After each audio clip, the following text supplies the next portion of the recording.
Alright, Solarpulse, I'm going to try and educate you on as much railway history in Melbourne as I know. So, try and stay with me if you can. It doesn't matter if you don't. I understand if it gets boring, but here are some things that I know about Melbourne, or the railways. So, you may notice this alignment right here between Royal Park and Russell. This used to be the Inner Circle Railway line, which closed to passengers in 1948. However, it was still used for goods trains right up until 1981. And quick fact, there was actually this branch line that went off to Fitzroy. It was pretty cool. So it ended around here at Jamestown Street. In 1965, the junction between Fitzroy Station and Russell closed, before it eventually, the entire line closed in 1981, which along with it, 2 tram squares, four, sorry. So, there was a tram square, so there were 2 tram squares here for the Fitzroy and Inner Circle Railway lines. There was a tram square here at Nicholson Street, you can see the tracks as well. And then there was also a tram square at Lygon Street, with the tracks still in place there. In fact, a lot of the level crossings still had tracks in them, because at the time it was just easier to keep the tracks in the level crossing rather than getting rid of them. And also, there's actually North Carlton Railway Station, which survived closure in 1948. Because it became the station master's home in the 1970s, and then it became the neighbourhood house. So ever since then, it's just been the neighbourhood house of North Carlton. It's pretty cool. It's actually a Malden type, which is based on the type on the branch line out in Malden at near Castlemaine, which is pretty cool. Oh, also sorry for the noise. I'm at school. I'm at my high school.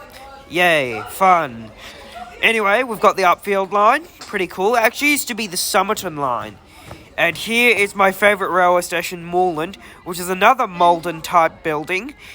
It actually still has its signal box and semaphore signal. Because in the 90s, it used to have interlocking gates, the Upfield line, and was controlled by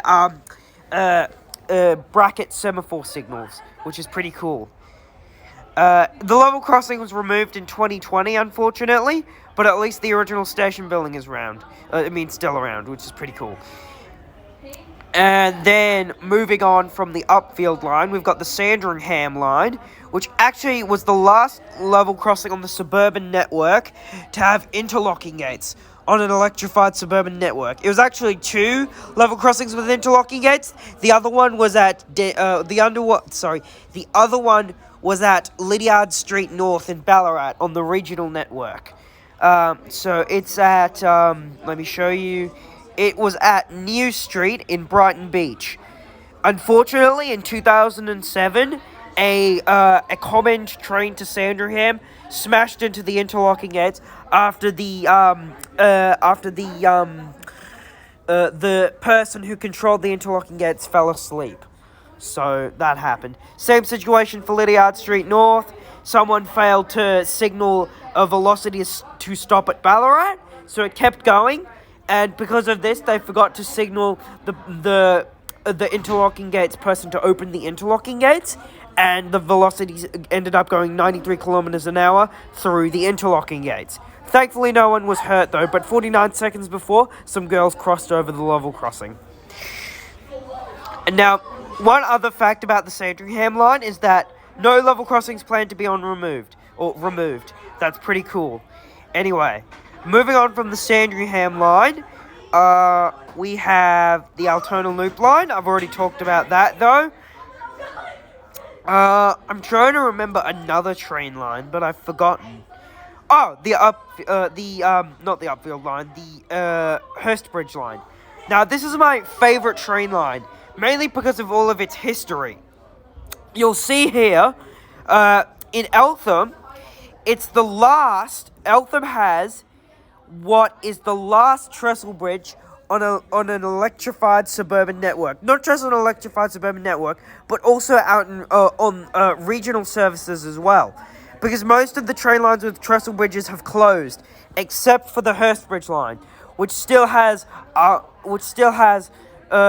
some 120 Extrapolis trains cross over it every single day. So it's pretty cool. It's the Eltham Trestle Bridge. It was built in 1902.